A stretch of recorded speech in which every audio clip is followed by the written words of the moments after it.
জুলাই অভ্যুত্থানে যখন সন্ত্রাসী ছাত্রলীগ হামলা করে তখন আমরা ছাত্রলীগের কথা বলেছি।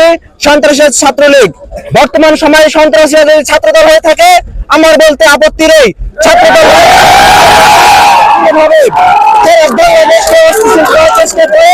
তাহলে তাদের বিরুদ্ধে আমাদের যে পরিমাণ থাকবে। আপনারা জানেন যে কুয়েট ন্যাক্কারজনক ঘটনা ঘটেছে, সেখানে বেসামরিক ছাত্র আন্দোলনের সদস্য সচিবকে ছাত্র দলের সন্ত্রাসীরা কিভাবে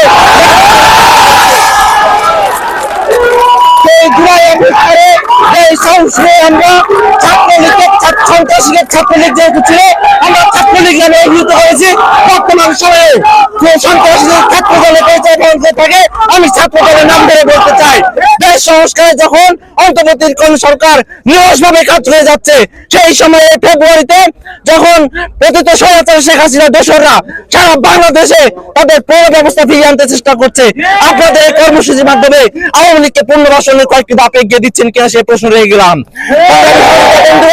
আমাদের যে নয় এই এক দফা যে যখন পতিত হাসিনা যখন এক দফা ঘোষণা হয়, সেই শহীদ মিনারে আমরা যখন কর্মসূচি করি, আজকে সেই শহীদ মিনার সিম্বলিক জায়গায় আমরা এখান থেকে ঘোষণা দিতে চাই।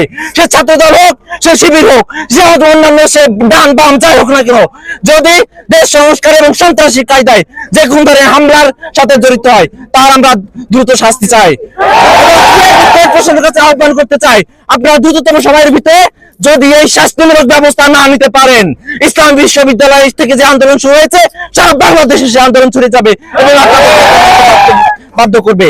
সংগ্রামী সহযোদ্ধা বন্ধুগণ, বৈষম্য ছাত্র নাম আন্দোলনকারী বিপ্লবী ছাত্রদেরকে অনেকে জিজ্ঞেস করতে চাই যে আমরা কারা।